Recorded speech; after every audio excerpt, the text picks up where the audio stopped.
اللهم صل على محمد وعلى آل محمد كما صليت على إبراهيم وعلى آل إبراهيم إنك حميد مجيد اللهم بارك على محمد وعلى آل محمد كما باركت على إبراهيم وعلى آل إبراهيم إنك حميد مجيد. سب ٹاپک نمبر 10 اور وہ ہے عیدین کی نماز اور عید سے متعلق جو فقہی احکام و مسائل ہیں ان سے ریلیٹڈ. بھائیو، عربی زبان میں عید کہتے ہیں اس دن کو جو بار بار لوٹ کر آئے، یعنی سال کے بعد عید پھر لوٹ کر آتی ہے، پھر اگلے سال پھر لوٹ کر آتی ہے، اس کو کہتے ہیں عید. اللہ تعالیٰ نے مسلمانوں کو سال میں 2 بڑی خوشیاں عید کی شکل میں عطا فرمائی ہیں. نمبر 1 عید الفطر جسے ہم چھوٹی عید یا میٹھی عید بھی کہتے ہیں، اور نمبر 2 عید الاضحیٰ یا اردو میں ہم کہیں گے عید الاضحیٰ. دواد ہے وہ، جسے ہم بڑی عید یا نمکین عید، گوشت والی قربانی والی عید بھی کہتے ہیں. ان دونوں خوشی کے دنوں کو سیلیبریٹ کرنے کے لیے اللہ تعالیٰ نے اپنے محبوب صلی اللہ علیہ وآلہ وسلم کے ذریعے ہمیں باقاعدہ عبادت بھی تعلیم فرمائی ہے کہ ان 2 دنوں میں آپ نے کون کون سی عبادات کرنی ہے، اور پرٹیکولرلی جو نماز عید ہے وہ ٹاپ آف دا لسٹ ایک عبادت ہے. یہ عید الفطر جو ہے چھوٹی عید، یہ 1 شوال کو ہوتی ہے، رمضان مبارک کے فوراً بعد، اور بڑی عید جو ہے وہ 10 ذوالحجہ کو ہوتی ہے، جسے ہم قربانی والی عید بھی کہتے ہیں، عید الاضحیٰ. باقی کچھ عیدیں ہیں جو اصطلاحاً پبلک میں مشہور ہو چکی ہیں، وہ لغت کے اعتبار سے ضرور عیدیں ہیں. اصطلاحاً مسلمانوں کی عیدیں 2 ہی ہیں، عید الفطر اور عید الاضحیٰ. لیکن جو لغت کے اعتبار سے عید ہے، جس کو پروٹوکول میں عید کہا گیا، وہ جمعے کا دن بھی عید ہے. بخاری مسلم میں کئی حدیث موجود ہیں، وہ 52 عیدیں وہ بھی بن جاتی ہیں، 52 جمعے سال کے اندر آتے ہیں. اسی طریقے سے بعض لوگ ربیع الاول کی جو 12 تاریخ ہے اس کو عید میلاد النبی لغت کے اعتبار سے کہتے ہیں. اگر وہ کسی دوسرے مسلمان کی تکفیر نہ کریں، اس پہ گستاخ رسول کا فتویٰ نہ لگائیں، اور یہ شعر نہ پڑھیں کہ نثار تیری چہل پہل پر ہزاروں عیدیں اے ربیع الاول، سوائے ابلیس کے جہاں میں سبھی تو خوشیاں منا رہے ہیں. ویسے وہ کہتے ہیں جناب کہ ہم جو عید میلاد النبی کو نہیں مناتا، ہم اس پہ کوئی فتویٰ نہیں لگاتے، ہم تو اسے مستحب سمجھتے ہیں. بھائی یہ مفتی احمد یار خان نعیمی صاحب جو روحانی ابا جی ہیں تمام بریلویوں کے، اور احمد بریلوی صاحب کے یہ روحانی پوتا جی ہیں، کیونکہ احمد بریلوی صاحب کے شاگرد تھے مفتی نعیم الدین مراد آبادی، ان کے شاگرد ہیں مفتی احمد یار خان نعیمی. یہ نعیمی وہ نعیم الدین مراد آبادی کی وجہ سے لکھتے ہیں. تو نعیم الدین مراد آبادی کے شاگرد، یہ گجرات شہر ہمارے قریب ہی ہے، تقریباً 40 منٹ کی ڈرائیو، جنہوں نے ایک کتاب لکھی جال حق، اس میں انہوں نے باقاعدہ جو ہے وہ مذاق اڑایا، اور یہ شعر ان کا ہے اپنا لکھا ہوا، نثار تیری چہل پہل پر ہزاروں عیدیں ہیں ربیع الاول، سوائے ابلیس کے جہاں میں سبھی تو خوشیاں منا رہے ہیں. ویسے کہتے ہیں مستحب ہے، اور وہ کہتے ہیں جو نہیں منا رہے وہ سارے ابلیس ہیں. جب ہم ان کو ابلیس کہہ دیں، شیاطین کہہ دیں حدیث کی مخالفت کے اوپر، یہ تو بغیر دلیل کے ہمیں کہہ رہے ہیں نا، مستحب کام کے اوپر، تو ان کو برا لگتا ہے. تو یہ کہتے ہیں نہیں، ہم کسی پہ فتویٰ نہیں لگاتے ہیں، جو نہیں کرتا نہ کرے، ہم کو فتویٰ نہیں لگاتے، یہ فتویٰ لگایا ہوا ہے. تو لغت کے اعتبار سے اگر کوئی ان کو بھی عید بولتا ہے، ہمیں کوئی اعتراض نہیں ہے. میرا مسئلہ نمبر 63 ریکارڈڈ موجود ہے، ولادت مصطفیٰ صلی اللہ علیہ وآلہ وسلم اور رسول اللہ کی آخری وصیت ہیں. جسے شوق ہو تو وہ دیکھ سکتا ہے. جمعے کے اوپر عید کا لفظ بولنا، اسی طریقے سے 10 محرم کے اوپر عید کا حضرت موسیٰ علیہ السلام کی نسبت سے. ویسے تو پریکٹیکلی اس وقت تو ہمارے لیے وہ ایک غم کا دن ہی بن چکا ہے، سیدنا حسین رضی اللہ تعالیٰ عنہ علیہ السلام کی مظلومانہ شہادت کی وجہ سے. اور اسی طریقے سے جمعے کے لیے کوئی عید کا لفظ بولتا ہے لغت کے اعتبار سے تو ہمیں کوئی اعتراض نہیں اس کے اوپر. باقی مسئلہ 63 دیکھ لیں. اسی طریقے سے عید الاضحیٰ جو بڑی عید، قربانی کی عید، اور قربانی سے ریلیٹڈ احکام و مسائل کے اوپر میں آلریڈی لیکچر ریکارڈ کروا چکا ہوں، مسئلہ نمبر 52 اہل سنت پاک.com پر، جس میں قرآن حکیم کی آیات سے اور درجنوں صحیح الاسناد احادیث کی روشنی میں نے جو قربانی کی اہمیت، اس کا فلسفہ اور 17 صحیح فقہی احکام و مسائل میں نے بیان کیے تھے. آج میں وہ سکپ کروں گا. آج صرف فوکس جو ہے وہ عید الفطر کے اوپر ہوگا یا عیدین کی نماز پہ، کیونکہ دونوں عیدوں کی نماز کا طریقہ ایک ہی ہے، لہذا وہ کور ہو جائے گا انشاءاللہ.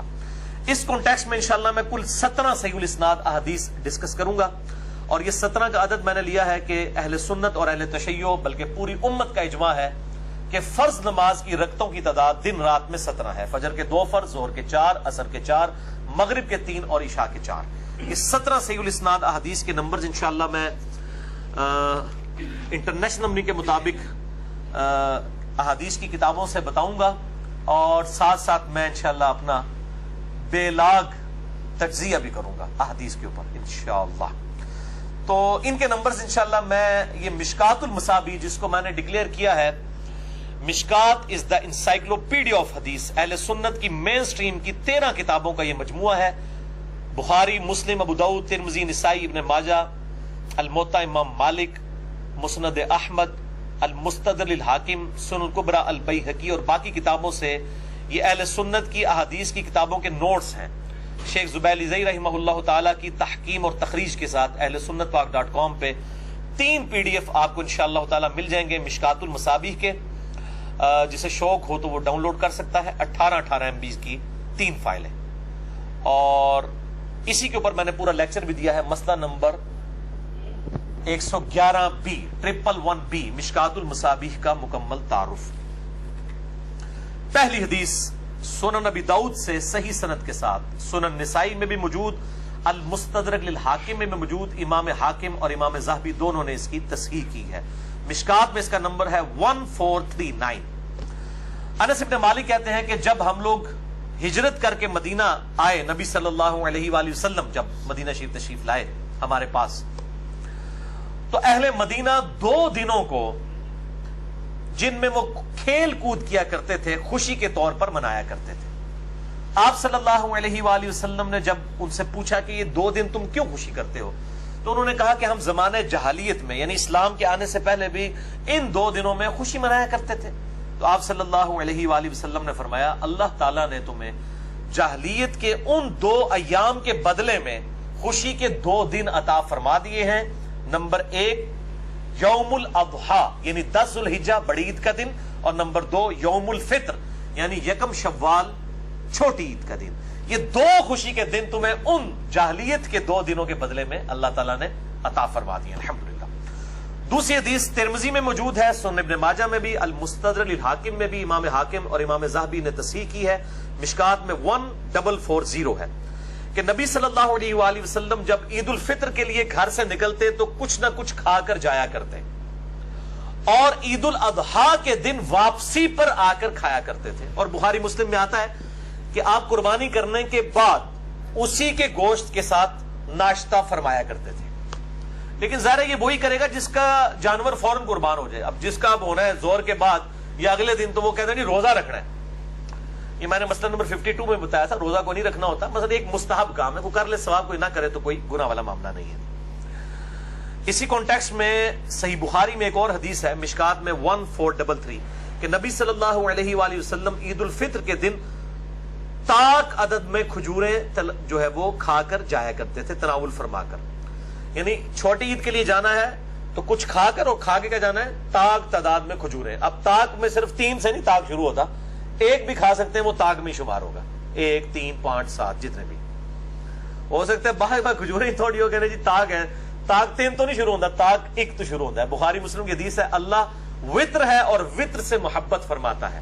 یعنی اللہ تاک ہے، وطر عربی میں کہتے ہیں تاک کو، آٹ انگلش میں ہم کہتے ہیں. اللہ خود بھی تاک ہے نا، 1 ہے، تو وطر سے محبت فرماتا ہے. تیسری حدیث بھی صحیح بخاری سے ہے مشکات میں 1434 کہ نبی صلی اللہ علیہ وآلہ وسلم عید والے دن راستہ تبدیل فرما کر جایا کرتے تھے.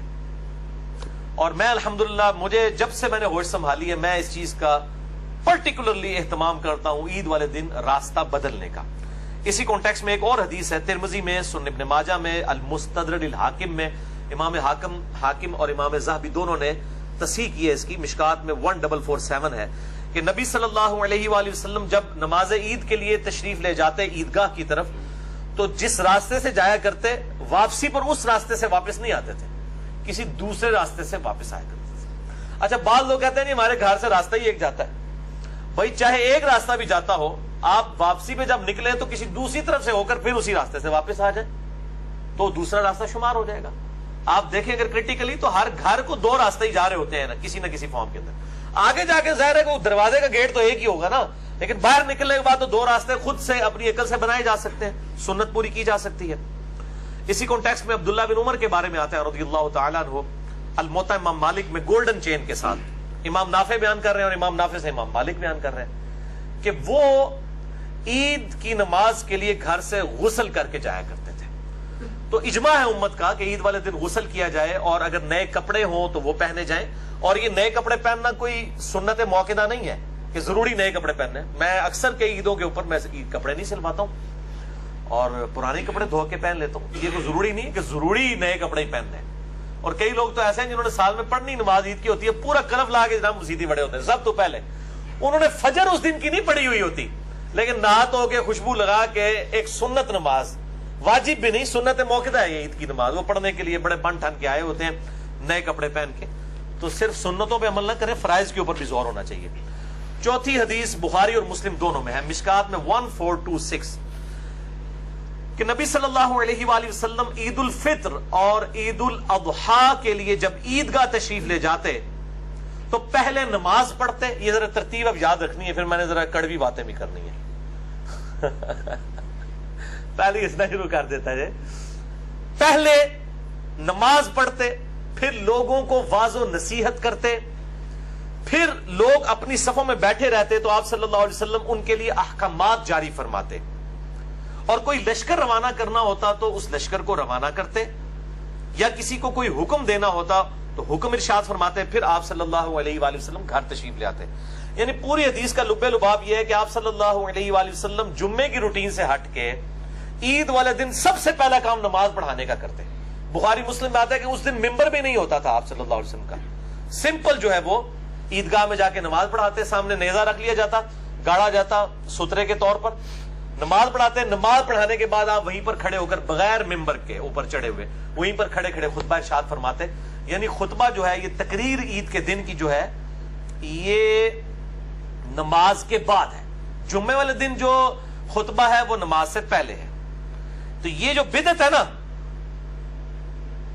عید کی نماز کے بعد جو خطبہ تھا اس کو پہلے شروع کرنا, یہ گل وچ کوئی اور ہے. انفیوں ہوتے لوگ گرجتے ہیں یار انفیوں نے دیکھیں وہ پہلے تقریر شروع کر دی ہے جی, وہ خطبہ تو عید کا بعد میں ہونا چاہیے. اور پائی انفیوں کا کوئی قصور نہیں ہے, یہ تو مامے اور قصور ہے جنہوں نے دین نو بدلیا ہے. وہ مامو جی کا تعارف میں انشاءاللہ بعد میں کرواتا ہوں. پانچویں حدیث صحیح مسلم سے ہے, مشکات میں اس کا نمبر ہے 1427. سیدنا جابر بن سمرہ کہتے ہیں کہ میں نے نبی صلی اللہ علیہ وآلہ وسلم کے ساتھ عیدین کی نمازیں کئی بار پڑھی ہیں, عید الفطر بھی اور عید الاضحیٰ بھی, اور ان نمازوں میں نہ اذان ہوتی تھی نہ اقامت ہوتی تھی. حالانکہ جماعت کے ساتھ نماز پڑھی جا رہی ہے لیکن اذان اور اقامت نہیں ہے. تو اذان کوئی گناہ کا کام تو نہیں. میں اپنے بریلویوں سے, دیوبندی بھائیوں سے جو کہتے ہیں جی وہ ہم کوئی اگر کام نیکی کا کرتے ہیں, اگر فرض نماز کے بعد اجتماعی دعا کرتے ہیں تو گناہ کا کام تو نہیں ہے, اگر ہم جنازے کے بعد دعا مانگ لیتے ہیں تو گناہ کا کام تو نہیں ہے. تو میں ان کو پھر یہ الزامی جواب کے طور پر کہتا ہوں کہ عید کی نماز سے پہلے اگر کوئی اذان دے لے تو گناہ کا کام تو نہیں ہے. تو کہتے ہیں نہیں ثابت نہیں ہے. ثابت نہ ہوا تو کیا ہوا, ہے تو ثواب ہی کا کام. تو یہ الزامی جواب ہے. ضروری نہیں کہ جو چیز ثابت نہیں ہے اور وہ ثواب کا کام ہے تو اس کو دین میں داخل کر دیا جائے, نہیں. یہ معاملات دنیاوی معاملات میں ہے, وہاں دیکھا جائے گا کہ ممانعت نہیں ہے تو آپ کر لیں. دین کے اندر من احدث فی امرنا ھذا فہو رد, جس نے ہمارے دین کے اندر کوئی چیز داخل کر دی. یہ قالین دین میں داخل نہیں ہے, ہوائی جہاز میں سفر دین میں داخل نہیں ہے. اور تارقادی صاحب دھوکے دے دینے. مسئلہ نمبر 75B میرا ریکارڈڈ موجود ہے, بدعت سے متعلق 5 شبہات کا ازالہ, جسے شوق ہو تو وہ دیکھ سکتا ہے. چھٹی حدیث بھی بخاری اور مسلم دونوں میں ہے, مشکات میں 1429. ابن عباس کہتے ہیں جب ان سے پوچھا گیا کہ آپ صلی اللہ علیہ وآلہ وسلم کے ساتھ آپ نے عید پڑھی ہے, تو انہوں نے کہا ہاں بالکل پڑھی ہے. آپ صلی اللہ علیہ وآلہ وسلم عید کی نماز پڑھانے کے لیے تشریف لاتے ہیں تو سب سے پہلے نماز پڑھاتے ہیں. اس سارے پوچھتے پہ نا بزرگوں کو لوگ کہ جی دسو نماز پڑھی تھے کنج پڑھ دے, ایک گل وچ کوئی اور ہے بھائی. وہ تو انہوں پتہ لگے گا کہ کیوں پوچھ رہے ہیں بار بار کہ جی آپ نے نماز پڑھی ہے تو بتائیں کس ترتیب سے پڑھتے. وہ ترتیب بدل دی تھی بنو امیہ نے, اس لیے صحابہ کرام جو ہے تابعین جو ہے وہ صحابہ سے پوچھتے تھے. ان کا ہاں جی ہم نے پڑھی ہے, آپ صلی اللہ علیہ وسلم تشریف لائے, آپ نے پہلے نماز پڑھائی نمبر 1, پھر خطبہ دیا, اور کوئی اذان اور اقامت نہیں ہوئی تھی۔ اس کے بعد آپ صلی اللہ علیہ وسلم خواتین کے پاس گئے، انہیں واعظ و نصیحت کی اور صدقے کے متعلق حکم فرمایا، اور میں نے دیکھا کہ عورتوں نے اپنے کانوں سے اور گردن سے زیورات اتار کر حضرت بلال کو دیے صدقہ کے لیے۔ اس سے یہ پتا چلا کہ عورتیں، وہ کہتے ہیں حدیث سے بتائیں کہ عورتیں کان میں کوئی چیز پہن سکتی ہیں، اہل حدیث دے دیجیے، بخاری مسلم دونوں میں۔ اور اسی میں ایک ترک جو ہے نا، ایک طریق بخاری اور مسلم کا، اس میں الفاظ ہے، آپ نے فرمایا عورتوں میں نے تم میں سب سے زیادہ دوزخ میں دیکھا ہے کیونکہ تم اپنی خاوند کی ناشکری کرتی ہو، تو اللہ کے حضور صدقہ کرو۔ پھر عورتوں نے سب سے زیادہ صدقہ اپنے زیورات اتار کے دے دیے۔ آج بھی جو یہ مطلب بولی بالی عورتیں ہیں، وہ مولوی جب ترغیب دلاتے ہیں تو وہ آپ کو پتا ہے وہ بھی اپنے زیور اتار دیتی ہیں۔ نبی صلی اللہ علیہ وسلم کی مثالیں دی جاتی ہیں، وہ تو زیور اتروایا جاتا تھا تو کہیں لگتا تھا۔ آپ صلی اللہ علیہ وسلم تو اپنی وفات تک، بخاری مسلم میں آتا ہے کہ اما عائشہ کہتی ہیں بعض کا 1 مہینہ، بعض کا 2، بعض کا 3 مہینے تک ہمارے گھر چولہا نہیں جلتا تھا، اور 2 کالی چیزوں پر گزارا ہوتا تھا، نمبر 1 کھجور اور نمبر 2 پانی۔ اور کھجوریں بھی کوئی پیٹیاں نہیں، 2 کھجوریں صبح 2 شام کے وقت، 1 پانی کا پیالہ میٹھا صبح کے وقت، 1 شام کے وقت۔ وہاں تو میٹھا پانی بھی ایشو تھا، کڑوا پانی ہوتا تھا، اتنی دور سے بھر کے لانا پڑتا۔ تو ہمارے نبی کی تو زہد کی زندگی گزری ہے صلی اللہ علیہ وآلہ وسلم۔ آج ان کی مثالیں پیش کر کے تو یہ جو چندے ہتھیار ہیں عورتوں سے اور مردوں کو ایکسپلائٹ کر رہے ہیں اور اس سے اپنی جدادیں اور اپنا لیونگ سٹینڈرڈ انہوں نے مینٹین کیا ہوا ہے، تو ان کو شرم کرنی چاہیے۔ تو یہ ان احادیث کی روشنی میں آپ کو پتہ چل گیا کہ جمعے کی ترتیب تو پتہ ہے، احادیث کی روشنی میں بھی اجماع امت ہے کہ پہلے جو ہے وہ آپ نے تقریر کرنی ہے، اس کے بعد نماز۔ عید کا جو ہے معاملہ اس سے الٹ ہے، پہلے نماز اور اس کے بعد تقریر ہوگی، اور اس میں ممبر بھی نہیں رکھا جائے گا، بغیر ممبر کے۔ 7ویں حدیث خلفائے راشدین، یہ کہتے ہیں جی پہلے خلفائے راشدین سے ثابت کریں، نبی صلی اللہ علیہ وسلم کو چھوڑ دیں، خلفائے راشدین وہ بھی سن لو، ان کی سنت کیا تھی۔ بخاری اور مسلم دونوں میں ہے، مشکات میں 1428 عبداللہ ابن عمر کہتے ہیں کہ میں نے نبی صلی اللہ علیہ وآلہ وسلم، سیدنا ابو بکر اور سیدنا عمر رضی اللہ تعالی عنہما وعلیہم السلام کے ساتھ عیدین کی نمازیں پڑھی ہیں۔ یہ سب لوگ نماز عید کو خطبے سے پہلے پڑھا کرتے تھے۔ یہ اتنی تکرار کیوں آ رہی ہے؟ گل وچ کوئی اور ہے، اندر کی بات کوئی اور ہے، بٹوین دا ورڈز کوئی اور چیز ہے۔ پھر اسی حدیث کا ایک طریق آتا ہے اسی سے ملتا جلتا، بخاری اور مسلم دونوں میں، صحیح بخاری میں 5573، صحیح مسلم میں 5098، اور الموطا امام مالک میں ڈیٹیل کے ساتھ ہے۔ یہ ابو عبید تابعی کہتے ہیں کہ میں نے سیدنا عمر کے ساتھ عید کی نماز پڑھی، انہوں نے پہلے نماز پڑھائی اور پھر خطبہ دیا، اور فرمایا کہ نبی صلی اللہ علیہ وآلہ وسلم نے عید الفطر اور عید الاضحیٰ کے دن روزہ رکھنے سے منع فرمایا، اور فرمایا کہ یہ خوشی کے دن ہے۔ اور پھر سیدنا عمر نے کہا کہ تم اس دن قربانی کا گوشت بھی کھاتے ہو بڑی عید والے دن، اور یکم شوال یعنی چھوٹی عید کو تم روزہ بھی نہیں رکھتے ہو، یہ خوشی کے دن ہے۔ پھر وہ تابعی کہتے ہیں کہ پھر میں نے سیدنا عثمان کے ساتھ بھی عید کی نماز پڑھی، حضرت عمر کا دور ختم ہو گیا، سیدنا عثمان کا دور آ گیا، تو کہتے ہیں کہ انہوں نے بھی عید کی جو نماز ہے وہ خطبے سے پہلے پڑھائی، اور بائی چانس اس دن جمعے والے دن عید آئی تو سیدنا عثمان نے اپنی تقریر میں کہا کہ جس نے جمعہ پڑھنا ہے اس کی مرضی وہ رک جائے، ادروائز اب جمعہ پڑھنے کی ضرورت نہیں، یعنی اس کی جگہ ظہر پڑھی جائے گی، کیونکہ جمعے کی بھی تقریر ہوتی ہے نا، ایک دن میں 2 تقریر، صحابہ کرام اسے مایوب سمجھتے تھے۔ آپ صلی اللہ علیہ وسلم کے ریفرنس سے بھی آگے حدیث آئے گی کہ ایک دن میں ایک ہی تقریر سنی جا سکتی ہے، تو جمعے والے دن 2 تقریریں نہیں، جس کی ہاں شوق سے کوئی سننا چاہتا ہے ضرور سنیں، باقی آپشن ہے کہ آپ چھوڑ دیں۔ گاؤں سے جو لوگ آئے ہوتے تھے ان کو کہا جاتا تھا آپ چلے جاؤ وہاں جا کے زور کی نماز پڑھ لو، جس نے ایک تقریر اٹینڈ کر لی، یعنی عید اور جمعہ اکٹھے ہو جائیں تو کوئی گورنمنٹ سے پارے نہیں ہوتے، ٹھیک ہے، اور یہ بارے عوام کے اوپر ہو جاتے ہیں کہ ان کو 2 تقریریں مولویوں کی سننی پڑ جاتی ہیں، حالانکہ پہنچتے اینڈ پہ ہی ہیں، سننی انہوں نے پھر بھی کوئی نہیں ہوتی۔ تو آپ نہ کریں، آپ جماعت کروا لیں زور کی الگ سے اپنی، جمعہ وہ پڑھنا اس دن فرض نہیں ہوتا جس دن عید والے دن جمعہ آ جائے، دونوں میں سے ایک جو ہے وہ کام کر لیا جائے۔ اچھا، تو سیدنا عثمان نے کہا کہ جس نے اب عید پڑھ لی اس کی مرضی جمعے کے لیے رکے ورنہ چلا جائے، اور آپ نے نماز کے بعد خطبہ دیا۔ پھر ابو عبید تابعی کہتے ہیں کہ پھر سیدنا علی کا دور آ گیا، اس اعتبار سے کہ جب سیدنا عثمان کو محصور کر دیا باغیوں نے، اس حدیث میں الفاظ ہیں کہ حضرت عثمان خلیفہ راشد ہی تھے لیکن باغیوں نے ان کو گھر میں محصور کر دیا، تو سیدنا علی ابن ابی طالب نے ہمیں نماز عید پڑھائی۔ عیدگاہ میں جا کے. ظاہر ہے کہ حضرت عثمان کو تو باہر نہیں نکلنے دے رہے تھے, تو سیدنا علی کی ڈیوٹی لگائی گئی سیدنا عثمان کی طرف سے کہ آپ میرے بہاف کے اوپر عید کی نماز لوگوں کو پڑھائیں. تو سیدنا علی نے بھی عید کی نماز پہلے پڑھائی اور خطبہ اس کے بعد دیا. یہ کیوں اتنی تکرار ہو رہی ہے؟ گل وچ کوئی اور کی گل ہے. ہن سنو تسی 8ویں حدیث. یہ حدیث بخاری اور مسلم دونوں میں موجود ہے. صحیح بخاری میں اس کا نمبر ہے 956, صحیح مسلم میں 2053, اور شکر ہے یہ مشکات میں بھی موجود ہے. ویسے گل وچ کوئی اور ہے, مشکات میں کم ہی ہوتی ہیں. مشکات میں 1452. یہ دکھا دینی ذرا ان کو. میں نے جو ہے یہ آج قیام اللیل کرنے سے پہلے اس کو نشان لگا لیا تھا. یہ جناب نمبر دکھا دیں ان کو, یہ پیج بھی ہائی لائٹ کر دیں. مشکات المصابیح میں انٹرنیشنل نمبرنگ کے مطابق 1452 ہے. بخاری مسلم دونوں میں موجود ہے. یہ انڈر لائن بھی میں نے کیے ہیں کچھ الفاظ. میں اس حدیث کو بریف کرتا ہوں, پہلے آپ اس کو دیکھ لیجئے.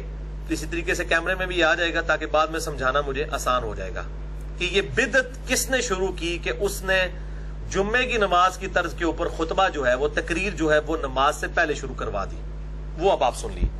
ابو سعید خدری رضی اللہ تعالیٰ عنہ کہتے ہیں اسی حدیث میں, بخاری مسلم دونوں میں, مشکات 1452, کہ عید الفطر اور عید الاضحیٰ کے لیے جب نبی صلی اللہ علیہ وآلہ وسلم تشریف لے جاتے تو پہلے نماز پڑھتے, پھر کھڑے ہو کر خطبہ دیتے اور لوگوں کو اپنی طرف متوجہ کرتے, اور پھر کوئی لشکر بھیجنا ہوتا تو بھیجتے, پھر صدقے کی ترغیب دلاتے. خواتین سب سے زیادہ صدقہ اور خیرات کیا کرتی تھی, اور پھر آپ صلی اللہ علیہ وآلہ وسلم گھر تشریف لے جاتے, اور یہ معمول ایسے ہی رہا حتیٰ کہ مروان بن حکم کا دور آ گیا.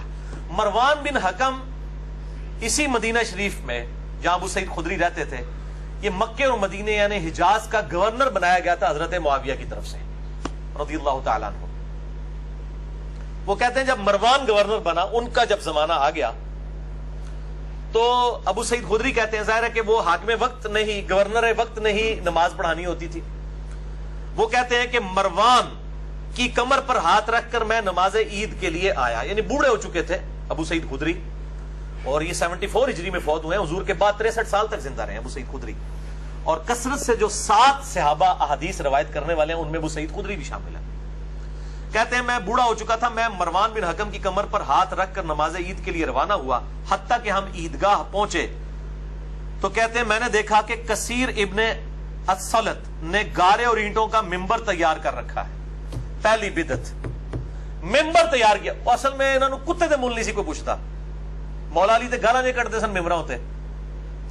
تو ان کے پاس یہی ایک موقع آتا تھا, جیسے آپ اعتکاف بیٹھتے ہیں تو آپ ویسے تو علماء کی تقریریں نہیں سنتے, اعتکاف میں آپ علماء کے قابو آئے ہوتے ہیں تو وہ آپ کو فجر کے بعد بھی درس, زور کے بعد بھی درس, عصر کے بعد بھی درس, تو وہ آپ کو عجیب مصیبت میں ڈال دیتے ہیں. پھر رات کو قیام میں کوئی اور کھڑا ہو نہ ہو, لیکن اعتکاف والوں سے سارے ایکسپیکٹ کر رہے ہوتے ہیں کہ انہوں نے رات کھلونا چاہیے, یہ یعنی لوہے دے بڑے ہوئے نے دیہڑی درس دیں رہے, رات انہوں نے قیام وچ کھلا دیں رہے.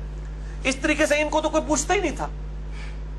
تو انہوں نے اسپیشل ان کے لیے تو بڑا ایک عید کا دن اس اعتبار ہوتا ہے, چلو ان لوگ زبردستی ساری گالتے سنیں گے.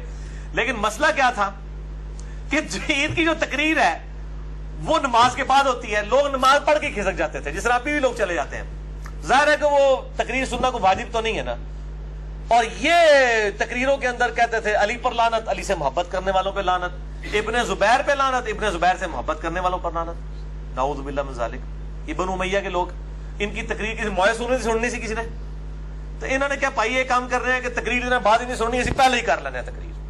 تو انہوں نے یہ سنت ہی بدل دی کہ عید کی نماز کے بعد والی تقریر کو پہلے لے آئی. جو میں اتنی حدیثیں بخاری مسلم سے پہلے بتا رہا ہوں کہ صحابہ ترتیب بتا رہے ہیں, پہلے تقریر ہوتی تھی اور جو ہے وہ بعد میں نماز ہوتی تھی, اور پہلے نماز ہوتی تھی اور بعد میں تقریر کیوں یہ شروع ہو گئی, وہ کیا یہ اصل مسئلہ ہے. یہ حدیث بخاری مسلم کی آگے چلتی ہے. مروان کی کمر پر ہاتھ رکھ کر میں عیدگاہ پہنچا تو میرے سے پہلے ہی کثیر ابن سلط نے گارے اور اینٹوں کا ممبر تیار کر رکھا تھا. مروان مجھے اپنا ہاتھ کھینچ کر ممبر کی طرف لے کے جا رہا تھا. ابو سعید خدری کو, یہ بوڑھے ہو چکے تھے, یہ بیچارے سہارے سے آئے مروان کے, اور مروان بھی بزرگوں کو ساتھ لے کے آیا کہ لوگ کہیں کہ جناب یعنی کہ یہ بھی ساڑھے نال نے. لیکن آج بھی وہ لوگ بزرگ لوگوں کو مہمان خصوصی بنا دیتے ہیں نا, تاکہ ان کی جو چیزیں پیچھے چھپ جائیں. اسی لیے تو حضرت حسین کے اوپر تلوار رکھی جا رہی تھی کہ آپ بیعت کریں، کہ مطلب حسین نے بیعت کر لی، باقی کوئی نہ بھی کرے خیر ہے، لیکن حسین بھی ڈٹا رہا، انہوں پتا سی کہ میں بیعت کر لی تو آل امیہ اور آل عباس کی بدماش جو ملوکیت ہے یہ دین کا حصہ بن جائے گی۔ سیدنا حسین کا سٹیٹس باقی صحابہ والا ہے ہی نہیں تھا، وہ کمپرومائز کر لیتے بیڑا غرق ہو جاتا، باقی سارے صحابہ کا بیعت کرنا کوئی معنی نہیں رکھتا تھا جب تک سیدنا حسین بیعت نہ کرے آن دا بہاف آف پروفٹ، وہ نبی صلی اللہ علیہ وسلم کی اولاد میں سے تھے، اہل بیت میں سے تھے۔ تو یہاں پہ بھی ابو سعید خدری کہتے ہیں وہ مجھے کھینچ رہا تھا ممبر کی طرف، اب وہ بیچارے بوڑھے ہو چکے ہوئے تھے، وہ بیچارے پہلے ہی سارے کے ساتھ آئے ہیں اور وہ اب ان کو پکڑ پکڑ کے گھسیٹ رہے ہیں اور کہتے ہیں کہ میں مروان کو جو ہے مسلح کی طرف کھینچ رہا تھا۔ اندازہ کریں، یعنی یہ آل امیہ ورسز صحابہ کرام، ایک کہتے ہیں نہیں یہ صحابہ دے گستاخ نے، وہ صحابہ دے گستاخ ہے ہی آل امیہ۔ ابو سعید خدری اس کو گھسیٹنے لگے کہ تو پہلے نماز پڑھا، تو وہ پھر آگے سے کہنے لگا ابو سعید، اللہ اکبر، یہ ہے جرت۔ وہ کہتا ہے قد تورک ما تعلم، ابو سعید تجھے پتا ہے کہ وہ اگلی سنتیں جو ہیں یہ ختم ہو چکی ہیں، استغفر اللہ لعنت اللہ علی الکاذبین، جو نبی صلی اللہ علیہ وسلم کے طریقے کو کہ یہ ختم ہو چکا ہے اور وہ اپنی بدعت جاری کرتے ہیں۔ یہ نواقض اسلام نہیں ہے، یہ کتابیں جناب لکھ لکھ کے محمد عبد الوہاب صاحب کی بانٹتے ہیں، نواقض اسلام، جی کن چیزوں سے انسان اسلام سے باہر ہو جاتا ہے، 10 نواقض اسلام۔ پائی جی نواقض اسلام کا پہلوا فتویٰ جو ہے نا وہ مروان بن حکم کے اوپر لگتا ہے، جس نے نبی صلی اللہ علیہ وآلہ وسلم کی سنت کے بارے میں ابو سعید خدری صحابی کو کہا کہ تجھے نہیں پتا یہ طریقے ختم ہو چکے ہیں۔ اچھا اب وہ صحابی خاموش نہیں ہوئے ہیں، ابو سعید خدری انہوں نے کہا ہرگز نہیں، اس ذات کی قسم جس کے قبضہ قدرت میں میری جان ہے، یعنی میں بوڑھا ہو چکا ہوں، مجھے پتا ہے تھی مروا چڑھ دو بندے نو، میری جان اس کے اللہ کے قبضے میں ہے، مجھے اس اللہ کی قسم کہ اے مروان تو خیر و بھلائی پر نہیں ہے۔ یہ بات آپ رضی اللہ تعالیٰ عنہ 3 بار آپ نے ریپیٹ کی اور غصے سے ممبر سے دور چلے گئے، یعنی ممبر تک پھر اس کے ساتھ نہیں گئے کہ تو نے جو بدعت کرنی ہے اکیلے کر، منو میں مانے خصوصی بنا کے نہ کر۔ اور وہ اتنے بوڑھے ہو کر بھی وہ سہارا سے لے کے آئے ہوئے تھے، لیکن انہوں نے پھر وہ سہارا بھی نہیں لیا کہ میری وجہ سے کہیں انڈورس نہ ہو جائے آل امیہ کہ جی ابو سعید خدری بھی تو ساتھ کھڑے ہیں تو وہ بھی تو صحابی ہیں نا، تو انہوں نے انڈورس کر دیا کہ مروان کا عمل یہ صحیح ہے، اور یہ مروان بھی خود نہیں ہے، یہ حضرت معاویہ کا گورنر ہے حجاز کا، آپ اندازہ کریں، بولے اعوذ باللہ تعالی۔ تو یہ آج کل مطلب فتاوی کمیٹی علماء عرب کی اور نواقض اسلام اور یہ سب کچھ سعودی عرب والے نکال رہے ہیں کہ نواقض اسلام میں مروان بن حکم کو بھی ڈالے نا، پھر پتہ چلے گا۔ یہ میرے بھائیو حدیث جو میں نے بیان کی بخاری مسلم دونوں سے، بخاری میں 956، مسلم 2053، مشکات میں 1452، ہمارے ریسرچ پیپر جو میرا علمی ایٹم بم ہے اس پہ یہ 52 نمبر پہ ہے، اور میں نے الحمدللہ ناسبیوں اور رافضیوں کی موت تیار کی ہے علمی طور پہ۔ اے دکھاؤ جی فرحان صاحب انہوں اے مڑ مڑ کے دکھاؤ، انہوں راتی خواب بھی نظر آئے اے پمفلٹ۔ واقعہ کربلا کا حقیقی پس منظر، یہ خیالی پس منظر نہیں صلاح الدین یوسف یا کفایت اللہ سنابلی کا جعلی پس منظر، یہ خیالی پلاؤ نہیں، یہ حقیقی پس منظر 72 صحیح الاسناد احادیث کی روشنی میں اہل سنت کی مین سٹریم کی کتابوں سے، اکثر احادیث بخاری اور مسلم سے ہے۔ کل 200 روایتیں میں نے اس کے اندر جمع کی ہیں، اور الحمدللہ یہ انٹرنیشنل پمفلٹ ہے۔ سب سے پہلے عربی میں لکھا، یہ مولویوں کا عربی والا اعزا بھی میں نے نکالا ہے، اس کے بعد اس کا اردو ترجمہ ہوا، اور یہ ہزاروں کی تعداد میں ہم فری بانٹتے ہیں، اور واٹس ایپ کے ذریعے تو لاکھوں لوگوں تک یہ الحمدللہ پہنچ چکا ہے۔ انٹرنیشنل ہے، عربی میں بھی ہے، اردو میں بھی ہے، ہندی میں بھی ہے اور انگلش میں بھی، 4 زبانوں کے اندر یہ ریسرچ پیپر ہے۔ اور اس میں نے بنو امیہ کے پورے کرتوت کھولے ہیں کہ کس طریقے سے ان لوگوں نے دین کو بدلا، اور میرے کئی لیکچرز بھی ہیں، اور ایک پرٹیکولر اسی کے اوپر سورہ مریم میں ایک آیت آتی ہے کہ انبیاء کے جانے کے بعد ناخلف لوگ ان کے جانشین ہوئے، انہوں نے دین کو بدلا۔ وہ ساری احادیث میں نے مسئلہ نمبر 116D 116-D مسئلہ میں نے ایک لیکچر ریکارڈ کرایا، اس کا نام ہی ہے بنو امیہ نبی صلی اللہ علیہ وسلم کے ناخلف جانشین ثابت ہوئے۔ اس میں بھی میں نے یہ حدیث بیان کی ہے، باقی اس ریسرچ پیپر میں تو بہت کچھ ہے۔ باقی مسئلہ نمبر 101 بھی دیکھ سکتے ہیں، 102 بھی دیکھ سکتے ہیں، اور میرا ایکسکلوسیو کوسچن آنسر سیشن 5 گھنٹے کا وہ دیکھ کر لئی سارے دے پاری ہے، مسئلہ نمبر 157A اور 157B، اور اب ماشاءاللہ 175A 175B وہ 6.5 گھنٹے کا آ چکا ہے الحمدللہ، جو پچھلے پوری رمضان کی رات ہم نے جاگ کے اور ساری کے بعد بھی 2.5 گھنٹے تک جاگ کے وہ ریکارڈ کروایا الحمدللہ۔ نویں حدیث بھی صحیح بخاری سے ہے، مشکات میں 772، سیدنا ابن عمر کا بیان ہے کہ نبی صلی اللہ علیہ وآلہ وسلم جب عیدگاہ کی طرف تشریف لے جاتے تو ایک صحابی چھوٹا سا نیزہ آگے اٹھا کر چلتے اور عیدگاہ میں وہ گاڑا جاتا، اس کو سترہ بنا کر آپ صلی اللہ علیہ وآلہ وسلم ہمیں نماز پڑھایا کرتے. تو عیدگاہ میں سترہ آگے گاڑا جائے گا. سترے کے اوپر میں نے مسئلہ نمبر 110 ABCD کے اندر علیحدہ سے میرا کلپ چڑھا ہوا ہے. یہ سترہ واجب نہیں ہوتا لیکن افضل ہے کہ سترہ سامنے ہونا چاہیے. اچھا، بعض اب جو لوگ ہیں عیدگاہ کے حوالے سے بڑی سختی کرتے ہیں، خصوصاً اہل حدیث میں بھی، سارے نہیں ہیں کچھ، وہ کہتے ہیں جی عید کی نماز جو ہے نا یہ صرف عیدگاہ میں پڑھ سکتے ہیں، مسجد میں عید کی نماز نہیں ہو سکتی. یہ بات پارشلی تو درست ہے کہ عیدگاہ میں ہی نماز ہونی چاہیے، یہی افضل ہے، لیکن یہ کہنا کہ صرف عیدگاہ میں نماز ہوگی ایسا نہیں ہے. نماز مسجد میں بھی ہو جائے گی. افضلیت اور غیر افضلیت کا چکر ہے اور اس کے اوپر ایمفسائز کرنا اور جان بوجھ کے لوگوں کو ٹانٹ کرنا. خصوصاً ہمارے پاکستان کے اندر بھی ایک خاص اسکول آف تھاٹ ہے اہل حدیث کا بھی، ایک سمجھ لیں اسی میں، کہ جو اس حوالے سے سختی کرتا ہے. باقی جو عام اہل حدیث ہیں وہ الحمدللہ مسجدوں میں ہی نماز پڑھاتے ہیں اور باقی دیوبند بریلوی بھی شیعہ بھی کوئی ایسا جھگڑا نہیں کرتے. تو میں ان کے لیے ایک حدیث یہاں پہ ضمناً بیان کر دوں. السنن الکبریٰ امام بیہقی کی کتاب میں جلد 3 صفحہ 310 پہ انٹرنیشنل نمبر کے مطابق 6052 مکتبۃ الشاملہ کے مطابق سیدنا عمر نے خطبہ دیا لوگوں کو اور کہا، لوگوں، بے شک نبی صلی اللہ علیہ وآلہ وسلم لوگوں کو عیدگاہ لے جا کر نماز پڑھایا کرتے تھے اور یہ بات زیادہ آسان اور وسعت والی بھی تھی اور وہ لوگ مسجد میں سما بھی نہیں سکتے تھے. پس اگر بارش ہو تو مسجد میں نماز عید پڑھ لو، یہ زیادہ آسان ہے. یعنی بارش میں ایک عذر ہے، اب ضروری نہیں کہ عیدگاہ والی سنت ہی پوری کرنی ہے. اگر بارش ہے تو مسجد میں پڑھے. اور اسی طریقے سے عیدگاہ اگر کہیں پر اویلیبل نہیں ہے، گراؤنڈز اویلیبل نہیں ہے، بعض کا سیکیورٹی ریزنز بھی ہو جاتی ہیں، کیٹاسٹرافک کنڈیشن کے اندر مسجد کے اندر عید کی نماز بالکل درست ہوگی. اس کو سپورٹیو ایک حدیث بھی ہے لیکن وہ ضعیف ہے. سنن ابی داؤد کے اندر مرفوع حدیث بھی موجود ہے مشکات میں 1448 اور ابو داؤد کے حوالے سے، لیکن وہ ضعیف ہے، میں بیان کرنا بھی اس کو مناسب نہیں سمجھتا. 10ویں حدیث بھی بخاری اور مسلم دونوں میں ہے مشکات میں 1430. ابن عباس رضی اللہ تعالیٰ عنہ کہتے ہیں کہ نبی صلی اللہ علیہ وآلہ وسلم نے عید الفطر کی 2 رکعت نماز پڑھائی اور اس سے پہلے اور بعد میں کوئی نماز نہیں پڑھی. یعنی نماز عید سے پہلے 2 رکعت تحیت الوضو یا تحیت المسجد نہیں پڑھ سکتے. عید کی نماز کا پروٹوکول ہے، عید سے پہلے بھی کوئی نماز نہیں پڑھ سکتے، بعد بھی کوئی نماز، اس دن اشراق کی نماز بھی نہ پڑھے، چاش بھی نہ پڑھے. وہ نماز عید خود بخود ایکویلنٹ بن گئی اس کی. جیسا کہ رمضان سے کنزیکٹو پہلے شعبان کے آخری دنوں میں روزہ رکھنا منع ہے تاکہ رمضان کا پروٹوکول رہے. عید کا پروٹوکول یہ ہے کہ عید والے دن اس اشراق کے ٹائم کے اندر آپ جو ہے وہ کوئی اور نماز نہیں پڑھیں گے سوائے عید کی نماز کے. اچھا، اور یہ عید کی نماز کے ٹائم کے اوپر بھی اجماع ہے کہ یہ زوال آفتاب سے پہلے رہے گا. جو مکروہ وقت شروع ہوتا ہے اس کے بعد زوال آفتاب یعنی ابتدائی ظہر ہو جاتی ہے، اس سے پہلے آپ نے عید کی نماز کو پڑھ لینا. نہیں، اشراق اور چاش کے وقت کے اندر عید کی نماز پڑھنا سنت ہے.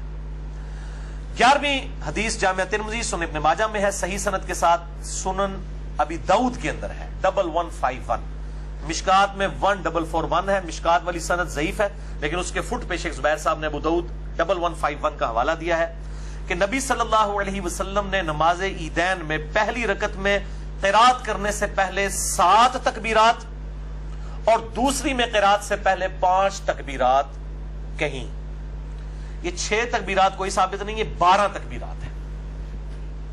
12 ہم تو 6 کے اوپر بھی خوش ہیں، چلو کسی بہانے رفع الیدین کرتے تو ہر سال بعد نہ انہیں پیچھے پڑھ بھی لیا کرو. بعض لوگ پوچھتے ہیں حنفیوں کے پیچھے پڑھ لیں اور کوئی آپشن نہیں، پڑھ لیا کرو جناب. اور وہ جو 6 کر رہے ہیں نا، 6 دفعہ چلو رفع الیدین کرتے ہیں، کم از کم وہ خود شرم تو محسوس کریں گے. جو کہتے ہیں جی بت رکھ کے آتے تھے اس لیے رفع الیدین ہوتا تھا، اب ان بے شرموں کو پتہ چلے گا عید والے دن تم نے بھی بت رکھے ہوئے ہیں. ٹھیک ہے.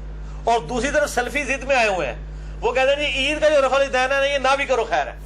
انہوں نے کہا تسی کرتے ہو تو پوچھ لیتے ہیں. ہاں، شیخ البانی کا فتویٰ ہے، وہ کہتے ہیں جی عید اور جنازے کی تکبیرات کے ساتھ رفع الیدین کوئی نہیں. اور یہاں بھی ایک مولانا صاحب عید سے پہلے کہہ رہے تھے آج کوئی نہ بھی کرے خیر ہے، کیوں بلکہ ان کا بس چلے نا یہ عید والا رفع الیدین ختم کرا دیں کہ چونکہ حنفی کر رہے ہیں اس لیے ختم کرو. انہوں نے کیوں کیتا ہے؟ ٹھیک ہے نا.